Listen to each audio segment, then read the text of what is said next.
Bonjour et bienvenue à cette capsule portant sur l'évaluation de la douleur. Je me présente, je m'appelle Justine Métayer, je suis infirmière, coordonnatrice à la recherche, à la formation et au déploiement clinique pour la Maison Victor-Gadebois. Le contenu de cette capsule-là a été développé en collaboration avec ma collègue de Palisciences, la médecin Mireille Elwin. Ni Mireille ni moi n'avons aucun conflit d'intérêt avec les informations contenues dans cette capsule d'information-là.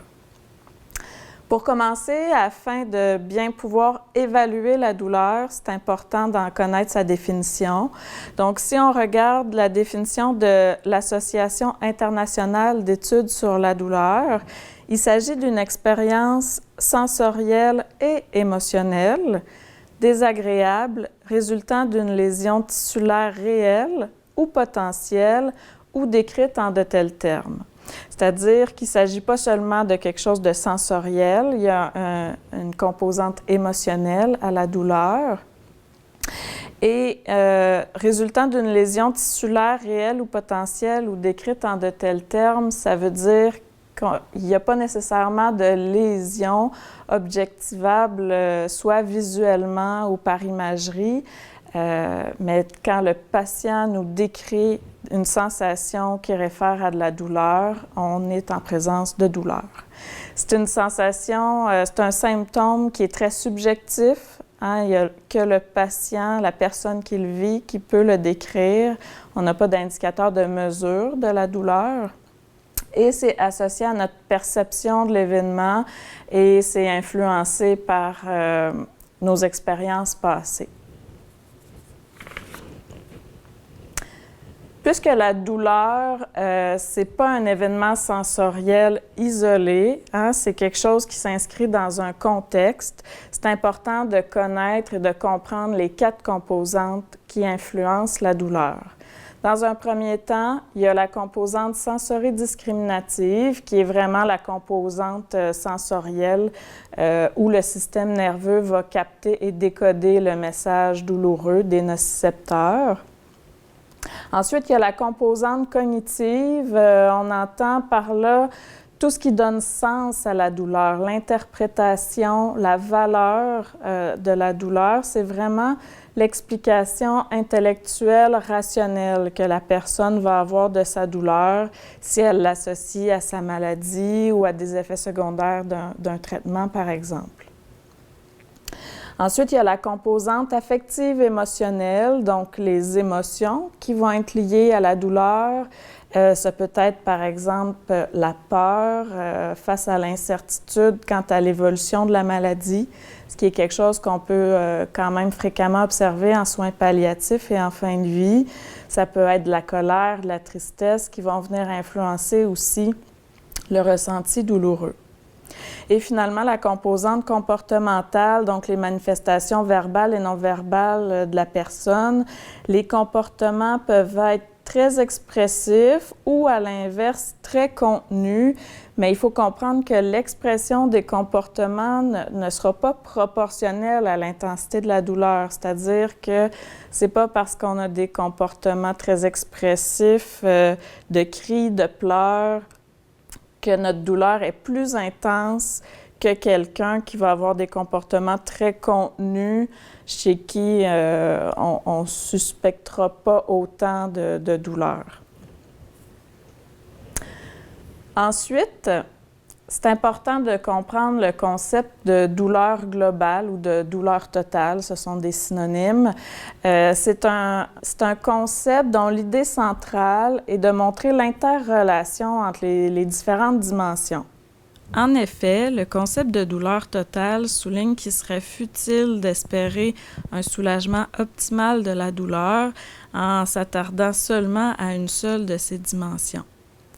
Les 4 dimensions de la douleur qui forment ce concept-là sont d'abord la dimension psychologique, où l'isolement, les nombreuses craintes qu'on peut ressentir en maladie incurable, ainsi que toutes les émotions qui peuvent être présentes, sont autant d'éléments qui peuvent être douloureux dans cette dimension-là.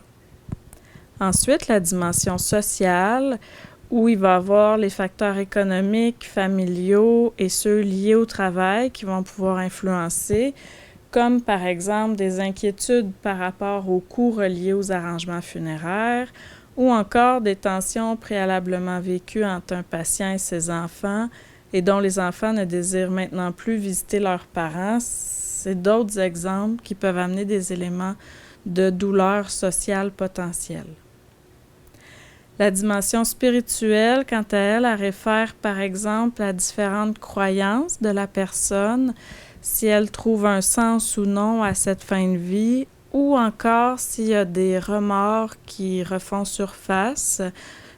Tout ça peut potentiellement augmenter la douleur spirituelle. Et finalement, la dimension avec laquelle on est généralement le plus à l'aise, c'est la dimension physique qui va référer aux douleurs liées à la maladie, aux symptômes ou encore aux différents traitements.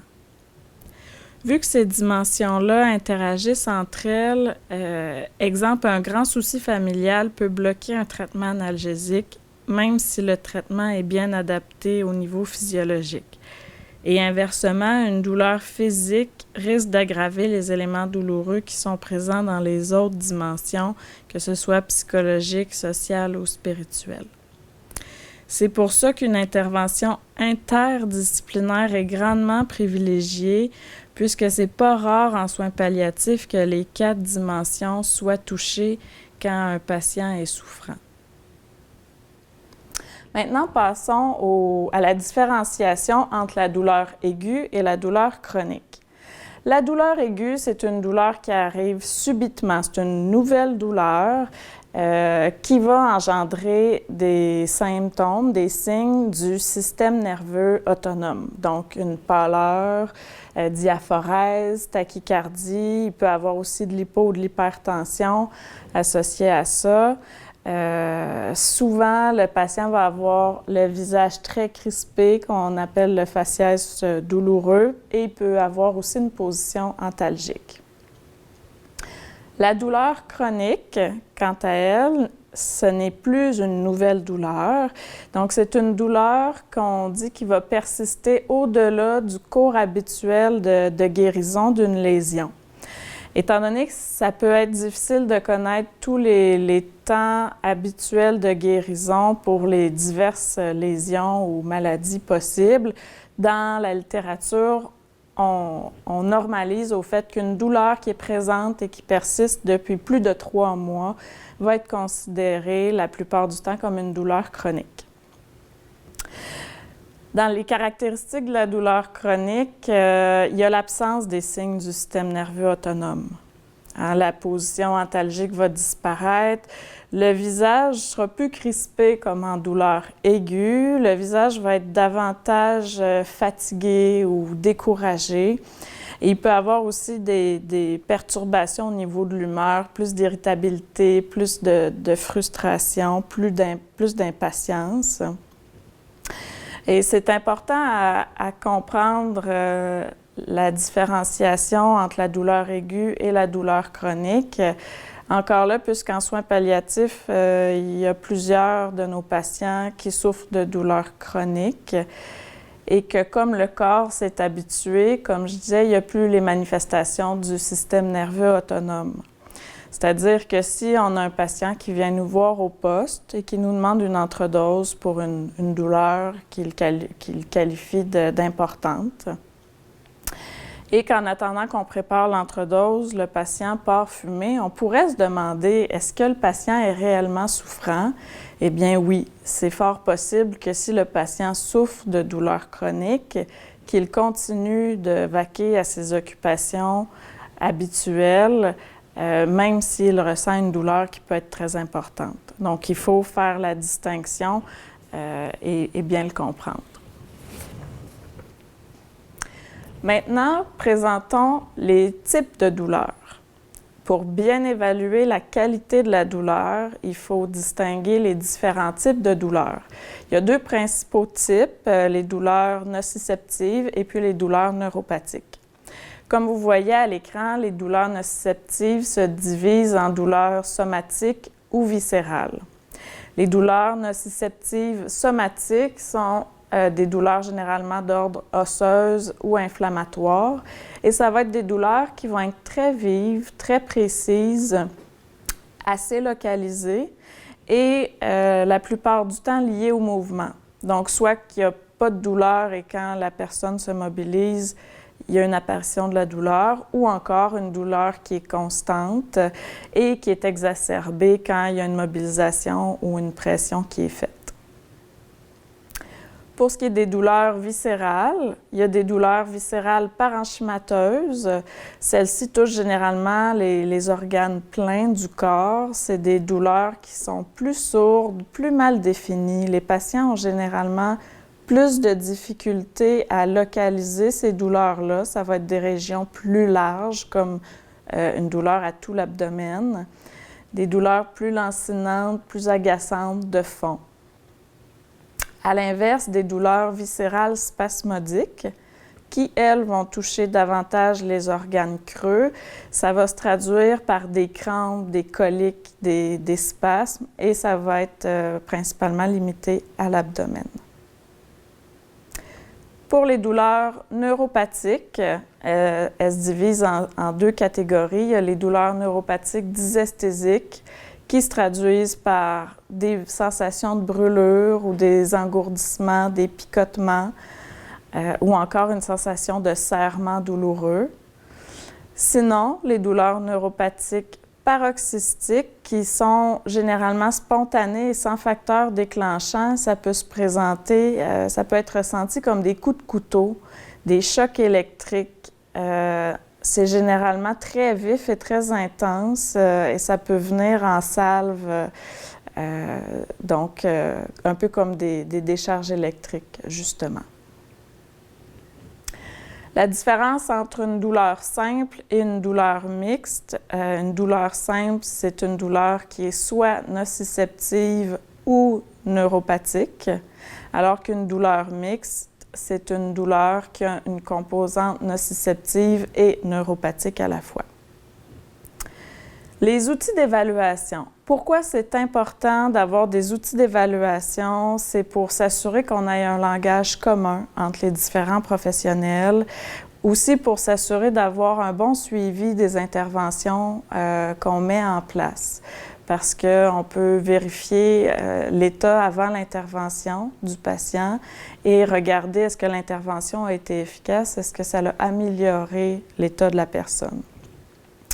Ça met l'accent aussi sur les interventions, ça va souvent nous aider à guider nos interventions. Une évaluation complète de la douleur, l'outil de choix pour le faire, c'est le PQRST-UI.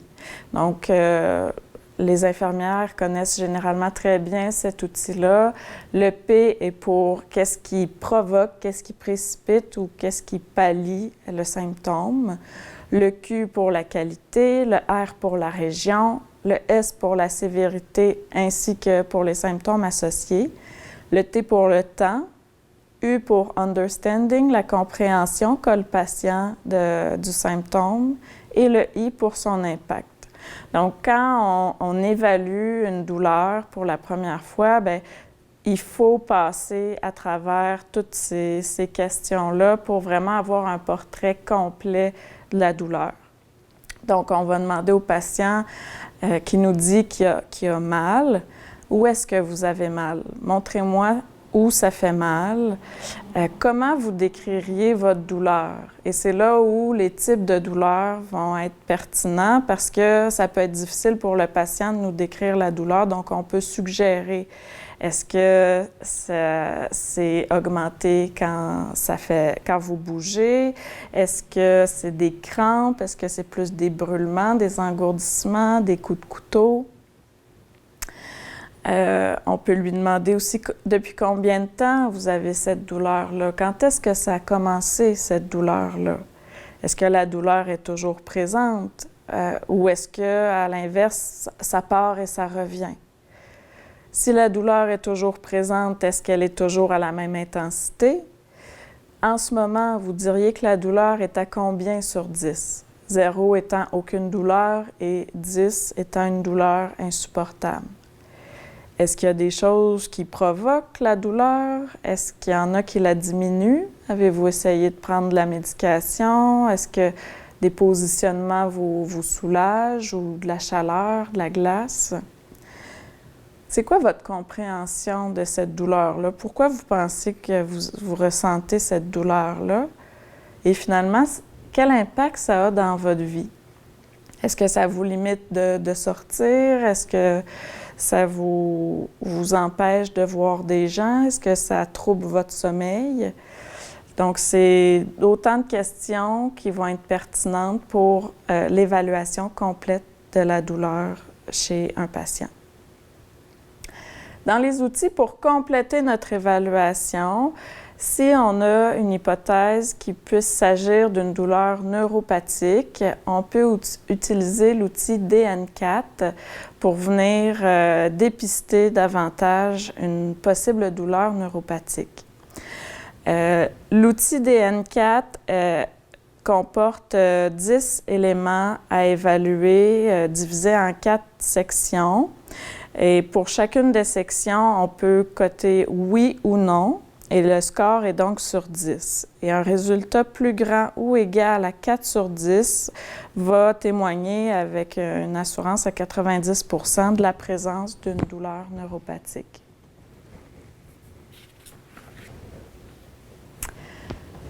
Ensuite, dans l'évaluation de la douleur, c'est important de considérer les capacités cognitives de la personne.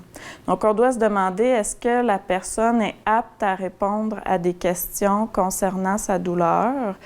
Normalement, les personnes atteintes d'un trouble neurocognitif léger à modéré sont capables d'utiliser les outils d'auto-évaluation. Donc, vous en voyez à l'écran, on les connaît généralement bien, l'échelle visuelle analogue, où on demande au patient de placer sur le triangle rouge où il ressent la douleur. L'échelle numérique, qui est la plus classique de 0 à 10. L'échelle verbale et l'échelle de Gélina, qui est l'échelle avec les visages. C'est bien important, comme il s'agit d'un outil d'auto-évaluation, que ce soit le patient qui indique comment il ressent sa douleur. Ce n'est pas une échelle qui est à utiliser pour que l'infirmière compare le faciès du patient avec les visages présentés sur l'échelle. C'est important, c'est vraiment au patient de quantifier sa douleur par rapport à l'échelle.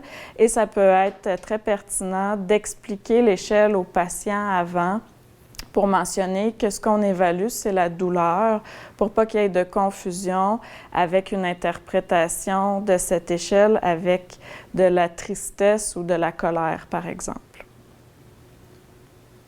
Finalement, un outil pour nous aider à déterminer la région douloureuse, ça peut être le schéma où le patient peut dessiner le ou les sites de douleur qu'il ressent. Et c'est ce qui fait le tour pour les outils d'auto-évaluation. Si, dans les capacités cognitives de la personne, le patient est inapte à répondre à des questions concernant sa douleur, souvent, ça va être des personnes qui vont être atteintes d'un trouble neurocognitif sévère. À ce moment-là, on va se tourner vers les outils d'hétéroévaluation, qui vont être des outils basés sur l'évaluation par un tiers. Il y a dans ces outils le DoloPlus, qui est une échelle d'évaluation comportementale de la douleur chez la personne âgée qui présente des troubles de communication. Donc, c'est une fiche d'observation qui comporte 10 items répartis en 3 sous-groupes qu'on voit, donc au niveau somatique, au niveau psychomoteur et au niveau psychosocial. Chaque item est coté de 0 à 3, ce qui peut amener un score global entre 0 et 30, et un résultat plus grand ou égal à 5 sur 30 va témoigner d'une présence très probable de douleur chez la personne âgée. Sinon, il y a l'outil PACSLAC L'outil PAC-SLAC permet de dépister l'ensemble des signes et symptômes évocateurs de douleur chez les aînés qui sont incapables d'utiliser les outils d'auto-évaluation en raison de troubles neurocognitifs majeurs. C'est une grille de 60 items qui est divisée en 4 sous-types. Donc, soit expression faciale, activité et mouvement du corps, comportement, personnalité et humeur, et autres comportements. Chacun des items va être coté soit de 0 ou de 1 et le score maximal est de 60. On va noter les scores sur un graphique qui va nous donner une courbe et comme il peut être difficile de distinguer quels signes et symptômes sont associés aux troubles neurocognitifs de l'aîné, de ceux qui sont associés à la douleur, il n'y a pas de score au PAC-SLAC qui établit avec certitude la présence ou l'absence de douleur. Ça va vraiment être le suivi systématique de la fluctuation des scores qui va permettre aux intervenants d'établir la présence probable de douleur. Donc, c'est un outil qui est davantage pertinent à utiliser dans des situations où un suivi est possible. Donc, dans les CHSLD notamment, ça peut être un outil très, très pratique. Et pour le PAC-SLAC, ça ne nécessite pas nécessairement la connaissance préalable du patient. N'importe quel intervenant au chevet peut regarder les items de la grille et coter ce qu'il observe chez l'aîné. Finalement, dans les outils d'hétéroévaluation qu'on a soulevés, il y a le CPOT, qui est l'échelle comportementale de la douleur. Le CPOT est divisé en 4 catégories: alors, expression faciale, mouvement corporel, vocalisation et tension musculaire. Et chacune de ces catégories-là peut être cochée de 0 à 2 avec le descriptif. Donc, le score global va se situer entre 0 et 8. Et un résultat plus grand ou égal à 3 sur 8 va témoigner d'une présence de douleur. D'ailleurs, cette échelle-là est inclue dans un projet de recherche actuellement en cours de validation pour la clientèle en soins palliatifs par une équipe de l'Université Laval. Quand évaluer la douleur? Idéalement, une fois par quart de travail quand une personne se trouve dans un établissement de santé, services sociaux. Sinon, à chaque visite de soutien à domicile, que ce soit une visite en présence ou téléphonique. Ensuite, on va évaluer la douleur lorsque le patient se plaint ou présente des signes qui pourraient être associés à de la douleur. À ce moment-là, si on donne une médication analgésique, on va réévaluer l'intensité de la douleur au pic d'action ainsi qu'à la fin de la durée d'action du médicament analgésique. Donc, voilà ce qui conclut la capsule sur l'évaluation de la douleur. Merci.